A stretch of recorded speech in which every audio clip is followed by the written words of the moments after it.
Welcome to the Social for Brokers podcast. Now, today I have with me a familiar face if you're watching on YouTube, or a familiar voice if you're going to be listening shortly, to a lot of the mortgage brokers out there. It's Eloise Hall, who is the head of national accounts at Kensington Mortgages. That's a mouthful. So I'm sat here with Eloise. I've got my Yorkshire tea in hand, which Eloise, before we started the podcast, actually pointed out. It's got to be Yorkshire. Now, Eloise has been with Kensington for over 4 years now, 4 years and 4 months to be precise, and has become, I would say, quite a household name in the mortgage world, especially on LinkedIn. And the Primus event that we both attended, everybody knew where Eloise was and had a great stand at the back there doing a presentation, which we're going to talk about today. So we're going to have a chat about, as a mortgage advisor, and this is quite apt at the moment in August when it is a bit slower, how we can generate business for each different type of customer demographic. So we're going to be talking like Millenials, Gen Z, Gen X, baby boomers. And what it's going to do is open up a lot of conversations about social media, marketing, and best practices when you're looking to generate leads. But I'm not going to get into the juicy stuff just yet. I'm going to welcome Eloise onto the podcast. Thank you for coming on. Oh, thank you so much for having me, Chris. Great to be here. It's a pleasure. It's a pleasure. So ever since we were at the Primus event in March, when it was snowing early this year, I was like, we've got to get you on the podcast. And it's taken to the 15th of August to get there. Like holidays, cancel here, move this, move that. So we are finally here. So thanks for coming. I'm so glad to be here. I mean, your reputation preceded you even before meeting in person, but it was lovely to finally meet you in March. But sorry it's taken so long, but definitely glad to be here now. We're here now. That's all that matters. So for anybody listening, could you give us a bit of a background as to who you are, what your background is, and how you've got to this point today, please? Yeah, absolutely. So my name's Eloise Hall. Thank you so much for the introduction, Chris. I work at Kensington Mortgages and have done for just over 4 years. For those that don't know anything about Kensington, Kensington is a specialist lender. We've got over 25 years worth of experience in providing and servicing specialist mortgages. So those ones that are a little bit harder to place in many fast growing segments of the market, like self-employed or multiple incomes, that kind of thing. We're very much a innovative and thought leader type of lender, and we pride ourselves on our support to our intermediaries. We are 100% intermediary only lender, so working with our mortgage brokers is very important to us.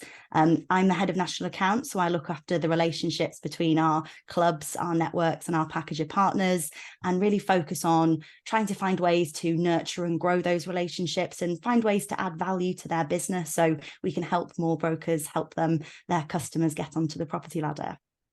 Awesome. That was so succinct and straight. That's been practiced over years and years. And anybody listening to this, how good is Eloise's voice? I think you should be doing the introduction to the podcast. It's like you should have your own podcast. It's like Nicola McKenzie was talking about before we started. Very similar voices, very like can almost command the podcast, and then you just get this brummy bloke doing it. So apologies. For the, no, you're too kind to me. So I'll do your bite-sized clip at the end. Yes, there we go. That's going to be the intro, a sponsored intro.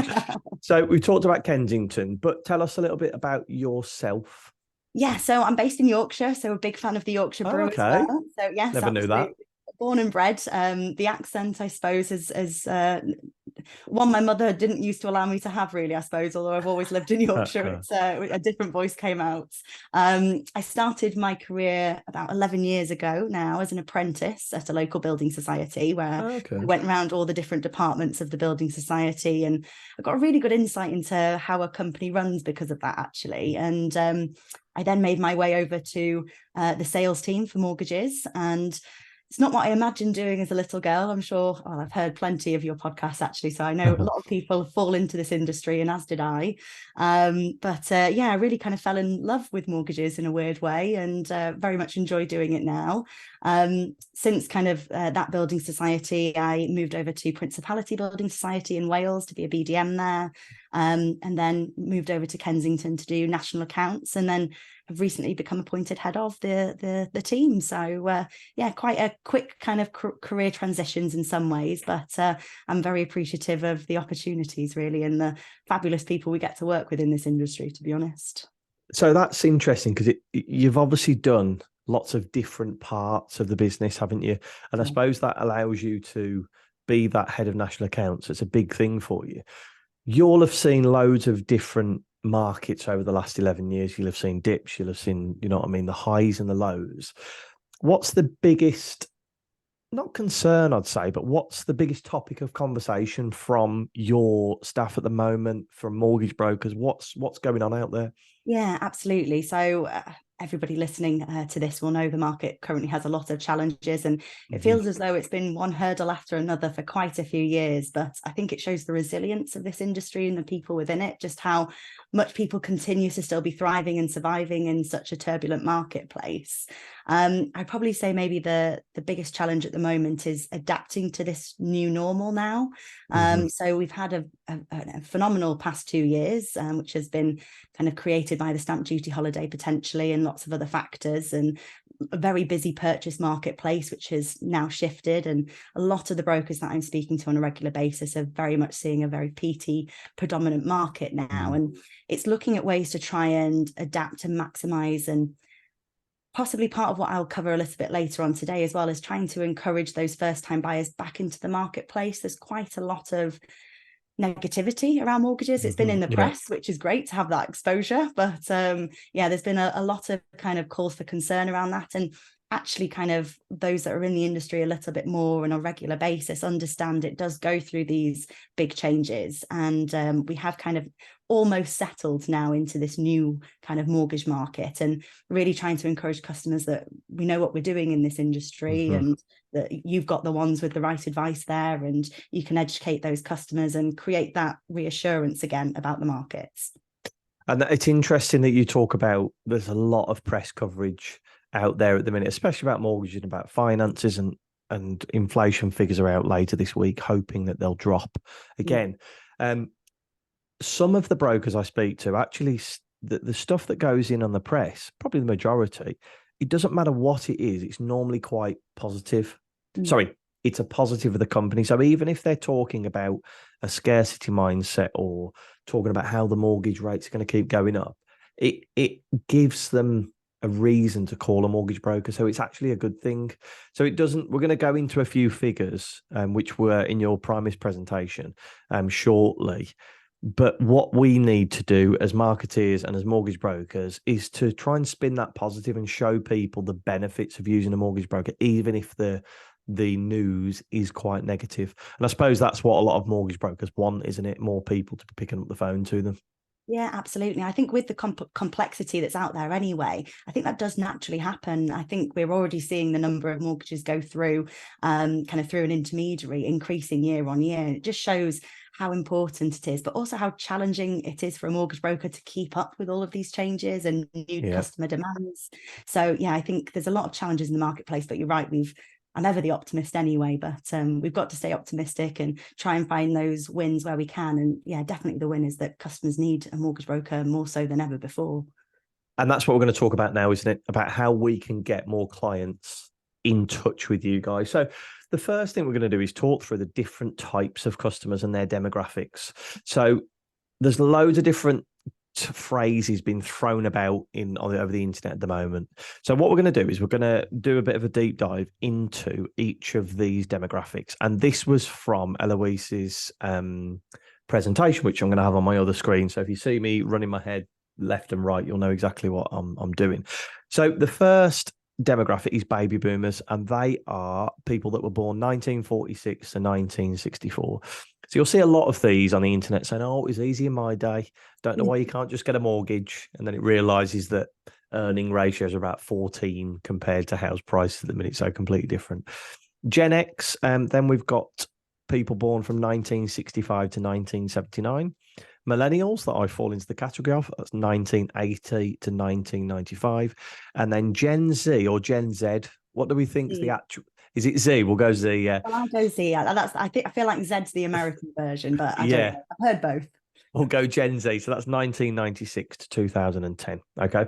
So those are the groups. So when we're talking about those different types of demographics, those are the age ranges that we're looking at. Okay. So what was quite interesting is reading through the presentation that you did, young people, and I would probably count that as Gen X, millennials and Gen Z, those type of people, they're actually doing searches on social media rather than Google at the moment. How have you found that's affected the search for mortgages?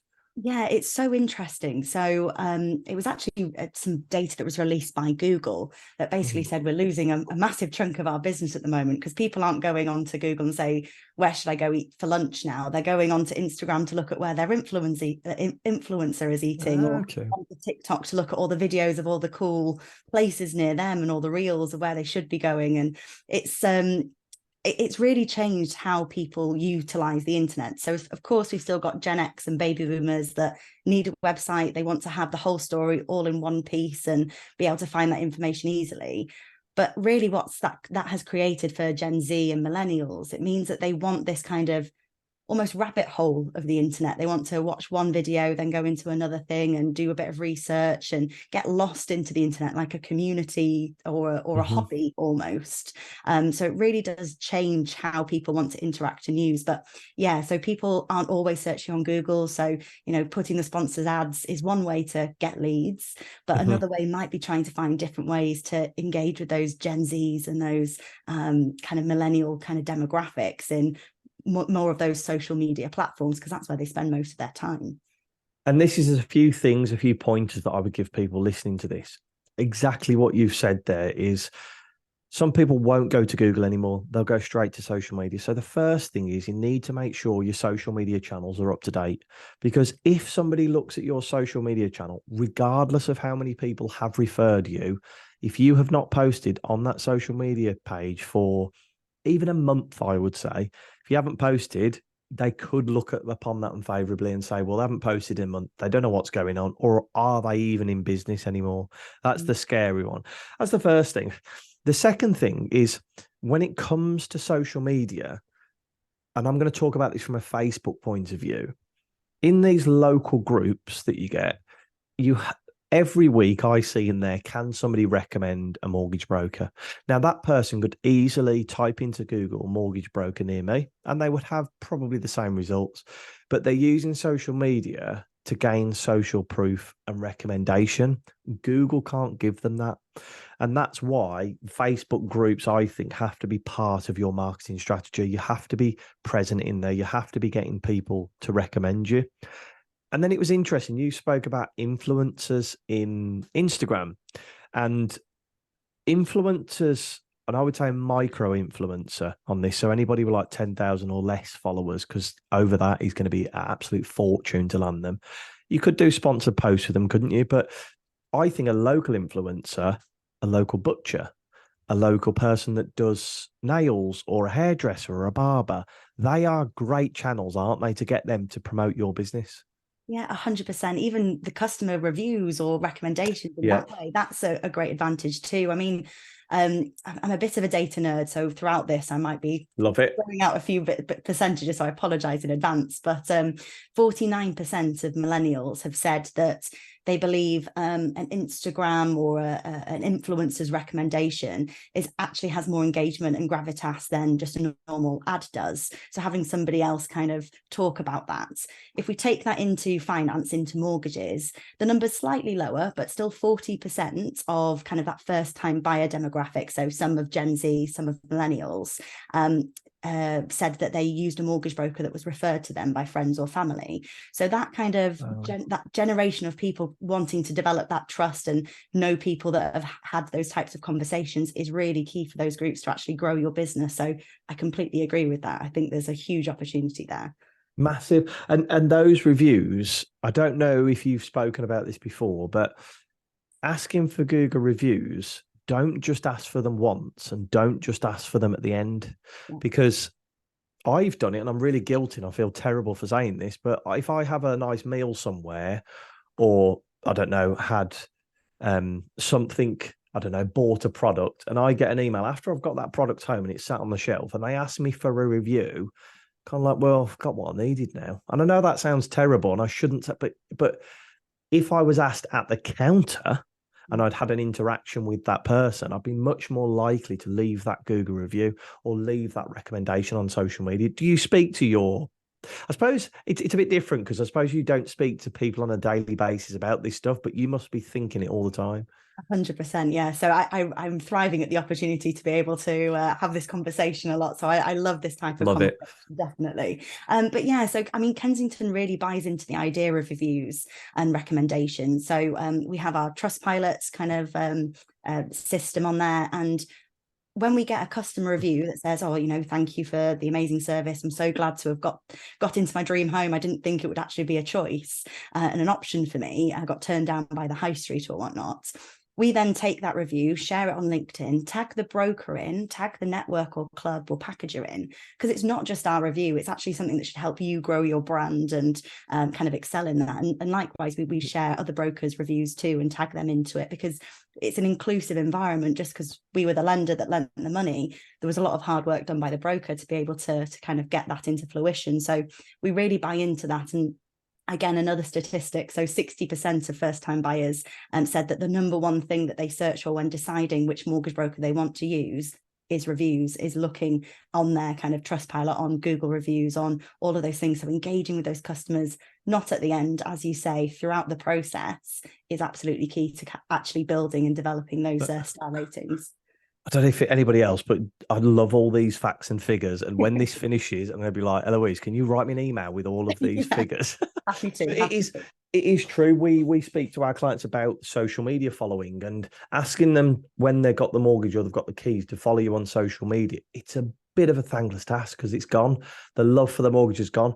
Get them to do it at the beginning. Two reasons. One, because they're excited, because they're like, right, I'm getting my mortgage or I'm getting my new home. I'm going to follow them on social media because I want to know what's going on. But the second reason is when it finishes, and I do this as well, that person is probably 99% likely not going to unfollow your page because they cannot be bothered. Because I have seen stuff on social media before and go, I really should unfollow that page. And I never do because I can't be bothered to click it and then click unfollow. So you're going to get a bigger audience by default that way. So always ask at the beginning. And that's a massive thing as well. So you said 40% of people. 40% of first-time buyers have used a mortgage broker that's been referred to them. 60%, the number one thing they look for is reviews. See, that's a huge, and Google My Business reviews are huge from an SEO point of view to make sure your website ranks higher as well. Have you got any other top tips for us when it comes to social media or attracting that kind of audience? Yeah, so to go back to that customer demographic bit, so I think there's different strengths to look at for those different customer groups, those different generations. And of course, age is just one way that you can break down customer demographic, but it's particularly true with social media just because of how people have been brought up with different stages of the internet as it's developed. So millennials, for example, they were kind of the earliest adopters of this whole social media idea, and they spend still 2.5 hours per day at least on social media. So they're always on there. They're always looking, whether they're aware of what they're scrolling through. There's that constant consumption. And I think probably a tip would be trying to understand what these different customer demographics and groups are looking at. So quite topically at the moment, some of the research I was looking at by GWI, they were researching what kind of the top trends amongst millennials are. So the number one thing that millennials are trying to find and educate themselves more on at the moment is mental health and well-being. So it's had a 77% increase in the last couple of years on that being a really top topic for them. So could a mortgage broker perhaps look at, I don't know, a social post around ways to reduce your stress through the home buying process, because we know that's a really stressful period. So trying to find some of these interests that correlate with other people within those certain groups, and then try and tap into that to try and find a way to get those new customers coming through, I would say would be a tip. But my tips vary amongst all those different customers. Just to take that even further, awareness day calendars are perfect for that kind of content that you're talking about. So kind of like mental health week, mental health day, national stress. It's actually I think it's today, actually. I'm sure it's National Relaxation Day today.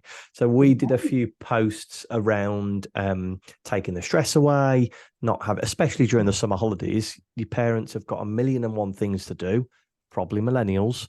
You've got to get the school uniform ready. You've got to take them to kids club. You're getting everything ready for the beginning of the summer holidays.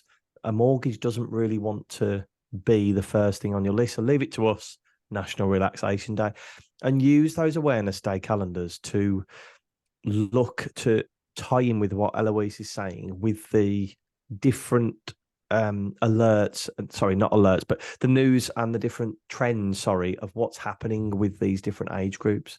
So millennials are going down the mental health route. You were talking about Gen Z. They're more looking towards TikTok and Instagram, aren't they, for their information? They are, yeah. So again, this is really interesting. So apparently everyone over the age of 35 is no longer on Facebook. Only people over the age of 35 are on Facebook now. So again, if you were going to target perhaps your remortgages, Facebook might be a really good place to do that, and other areas. But those under the age of 35, so some of the millennials and particularly the Gen Z, are very much Instagram focused and TikTok focused.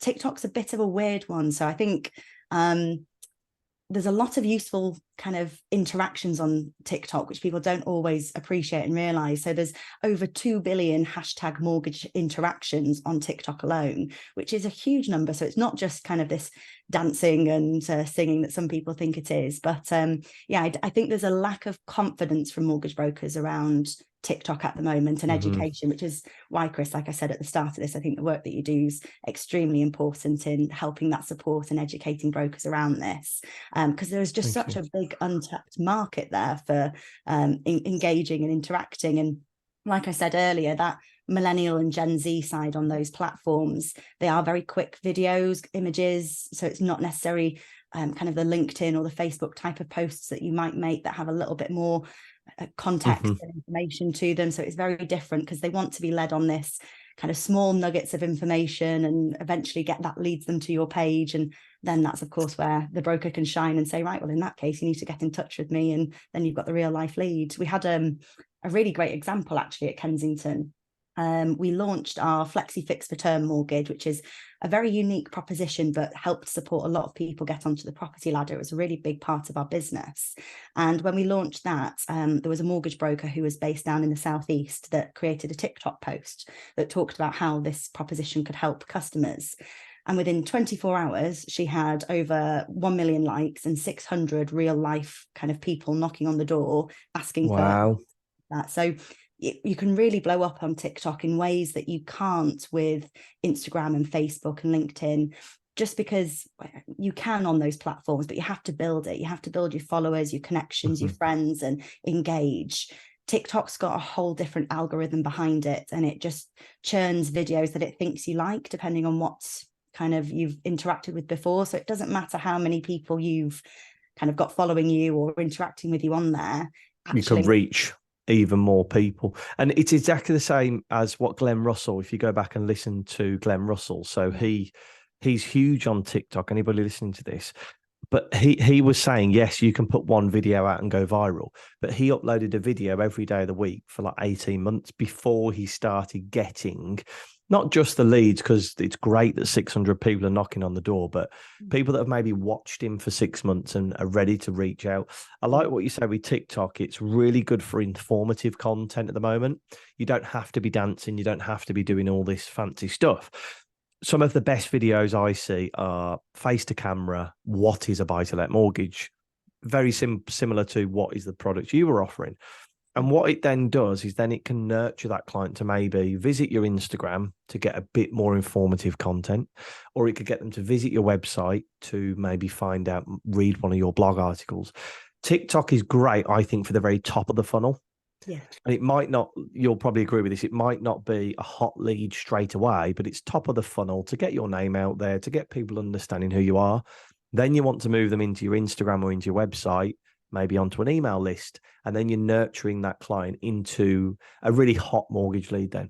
Yeah, I completely agree. And I think it's because of the generations as well. So Gen Z, TikTok's number one, whereas Instagram's number one for millennials. So I think as that first time buyer kind of group grows into more of the actual first time buyer category, because there's still quite a lot of younger people on there that might not be ready yet.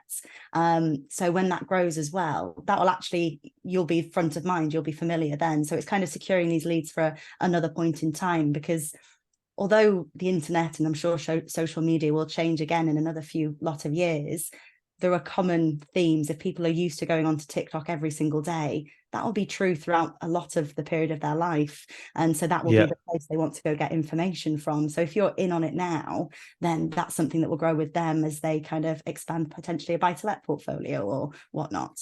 As they get older. And it just actually hit me. I think this is what Aldi are doing. So if anybody follows Aldi on Twitter, they have a customer service department that does some really controversial stuff where they will take the mick out of a client, a customer on Twitter, or X as it's now called, or they'll have an argument with Marks and Spencers. And what I think they're trying to do is to try and capture that younger audience that when they are of supermarket buying age, or students maybe, they're trying to almost protect their business moving forward. They're not just relying on the 2.4 children families anymore. They're trying to get new blood. And that sounds exactly, they're going to be doing that on the likes of TikTok rather than kind of like maybe the older platforms like Facebook. Facebook, I still think, is number one platform for a service-led business, especially remortgages, because you can give so much information. But the likes of TikTok and Instagram are fantastic to start building the brand for that 5-year time period, I think. Yeah, absolutely. I think Facebook, it's definitely where everything should lead into as well. So I think probably what a lot of people do is they might see something on TikTok, Instagram, something that interests them, but then you want to check out the legitimacy of a business and go onto their Facebook and then go onto their LinkedIn or go onto their websites. So I think it all leads into one way or another. And as long as everything's so easily connectable in bios, things like that, then that's a really easy way to funnel that kind of actual interest and business through. And I like the way that you say you want to connect it all, because I'm a big believer in brand continuity. So you want your Facebook posts, the colours, the brands to look the same as your Instagram posts and your LinkedIn posts and your website.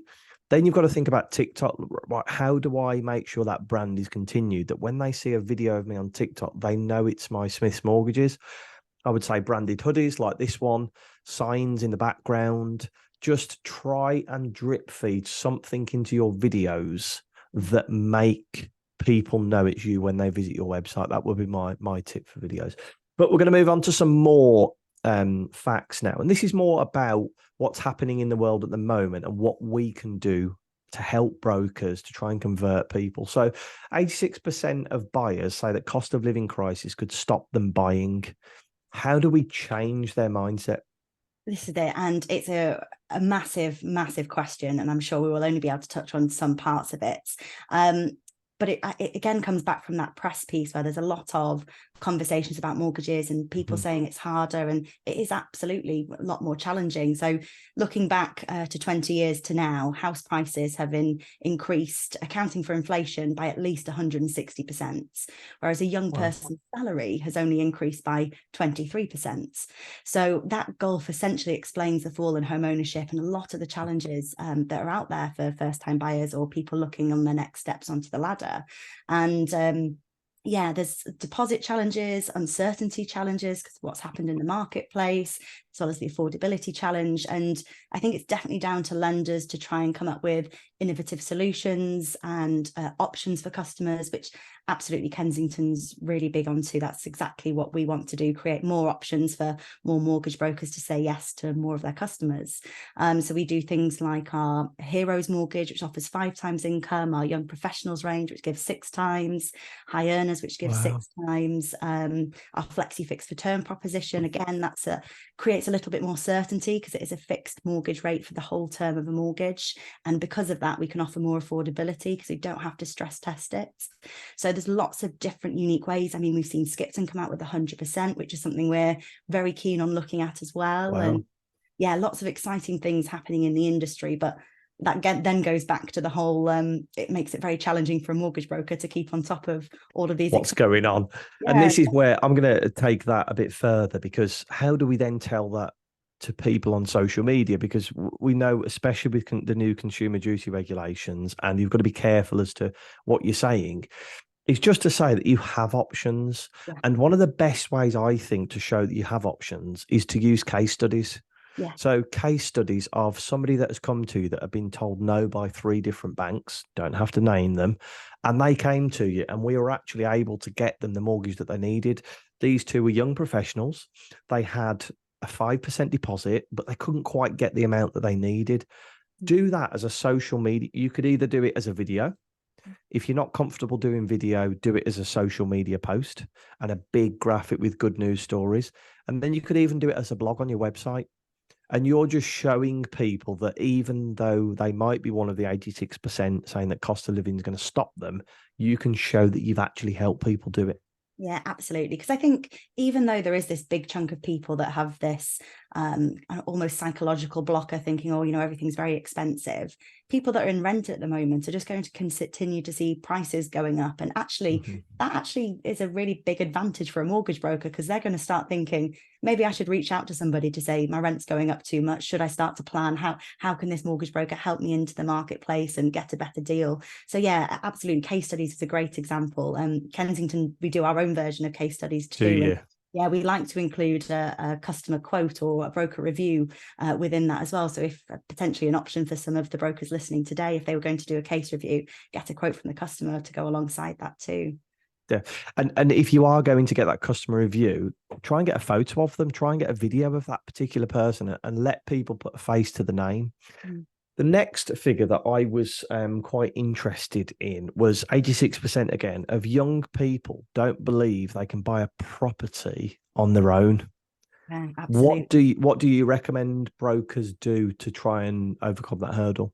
Well, yeah, so customers are no longer waiting for Mr. or Mrs. Right to walk down the aisle. It's now just to buy a house with. And I think we've seen that quite a lot within that millennial and Gen Z demographic, that actually getting married, starting a family isn't the number one priority anymore. What's become the number one priority is to build your career, to get a good kind of money coming in, so then you can buy that house and then you can start those next steps. So we've seen that delay quite a lot. So there's been some really kind of systemic changes that have been quite seismic in nature for those demographics, and that's a really big kind of mentality to change and support in. But absolutely, like you said earlier, those options, just knowing that, okay, you might feel that you can't get, knock on the door of your high street bank that you've banked with your whole life, but there's lots of other lenders out there, there's lots of other solutions, and a savvy mortgage broker that knows a lot about this industry, and we can look at doing joint borrower sole proprietor, we could look at these other options. And yeah, it's really kind of trying to understand where they're at that point in time, what options they have, and then connecting them with those solutions. And yeah, definitely being able to put things out on social media that offers that hand of support for people that think, oh, it's hopeless, I need to wait for somebody else to come down the road. And shared ownership's another option, little things like that encourage people just to reach out, to have that initial conversation and then take those to the next step. Exactly what I would say. You hit the nail on the head there, is to offer them a hand. Offer them informative content. Like you said there, excuse me, you could do a post with 3 top tips to getting a mortgage on your own. First one, joint borrower sole proprietor mortgages. Second one, 100% mortgages. Third one, shared ownership. Tip 4, you could do this. Tip 5. Instead of selling to people and saying, get in touch with us to speak about single person mortgages, give them the information to say, if you're a single person, this is how you could get a mortgage. And I think sometimes we fall foul of this, where we're always trying to sell on social media. Whereas what we should be doing is giving them the information that you become the thought leader. So if it's between yourself, Smith's Mortgages, that's given them so many tips over the last 6 months, or Jones Mortgages, who have for the last 6 months told you to call them, 9 times out of 10, you're going to choose Smith's Mortgages because they've added value to you. So put out as much value as possible around people buying on their own, and you'll start to see those people get in touch with you. And it's very similar to a lot of the brokers I'm speaking to at the moment are talking to a lot of people about divorce mortgages, especially after lockdown, and people are getting back into a normality now. People have said, right, it's time, we're getting divorced. There's a lot, again, information about that. How does a mortgage work, the divorce? Who keeps the house? That type of content is invaluable to somebody that's sat there worrying that they're getting divorced and wonder if they can keep the house with the kids. That type of stuff is always worth putting out there. So we've spoken about about people buying on their own. We've spoken about people with the cost of living crisis. If I'm a consumer, I'm a client, and I want to get in touch with you, how do you recommend, or how do you personally do it? Actually, that's a better way to look at it. How do you remove barriers of people getting in touch with you? Yeah, absolutely. Great question. So I think having a profile which shows that you're approachable, that you have your conversation, and you can, whether that's an interview with somebody or a podcast like this, or just a little video to yourself, little ways that you can show that you are a human being at the end of the phone or the internet, and there's a way of getting in touch, is really, really key. And it creates that personability, that you're not this scary person that's going to tell you off for spending too much money on takeaways when they look at the bank statements or things like that. You create that kind of connection with somebody, and social media is a phenomenal platform to be able to do that, but also networking and just getting around as well, just having those conversations and engaging with people. And that's exactly what you do on LinkedIn. And that's how I came to know you, because I remember seeing some photos of you stood with the Kensington side behind you. So I knew what your face looked like. Then I saw some LinkedIn posts where you talked about more personal things, and it makes it easier to reach out to somebody if you know them as a person rather than a brand name. The other thing I'd add to that is using, you've probably heard me speak about them before, brand anchors. So things that are nothing to do with business. Mine is tea. If I upload photos of tea on my Instagram, it gets a lot more interaction than it does than a business post. But that can open up a conversation with somebody, because people are much more likely to do business with people they feel familiar with. So if I was a mortgage broker and spoke about tea, and somebody engaged with me about my tea, and then a couple of months later they had an issue with their mortgage, they find it easier to speak to me because we've already had a conversation and we've got something in common. Very similar to when Eloise and I met at the Primus event. I knew her from her LinkedIn content, so it was very easy to have a conversation. It's exactly the same as with your clients on social media. Completely agree with that, because you can do that one of two ways: picking a topic which you know really well, and I'm sure you are a very passionate man about tea, Chris. So absolutely picking something you're passionate about, or reading into what you think your demographic wants to talk about. So looking at those bits of research, like I mentioned, about well-being. Oh, that's a good point. Yeah, I never thought about it that way. Yeah, definitely. So just try and find ways to connect, and that might be something that you're prepared to share, or if you're less confident sharing those personal things, find those other things that other people might be interested in as well. Incredible. So much value in this podcast. And we've been chatting for over half an hour now, and it feels like 5 minutes. It's incredible. Thank you so much for coming on, Eloise. As a thank you, we like to donate £10 to a charity of your choice. Which charity would you like to donate to? Love it if we could donate to Mind. Mind charity, yeah. A popular one on this podcast. Well, thank you very much for coming on. If people want to get in touch with you, where's the best place they can do so? So head over to my LinkedIn page. So it's Eloise Hall at Kensington Mortgages, or go onto the Kensington website to meet any of your fabulous Kensington BDMs that support you in your area. Fantastic. Thank you so much for coming on. I really appreciate it. Thank you, Chris. Thank you.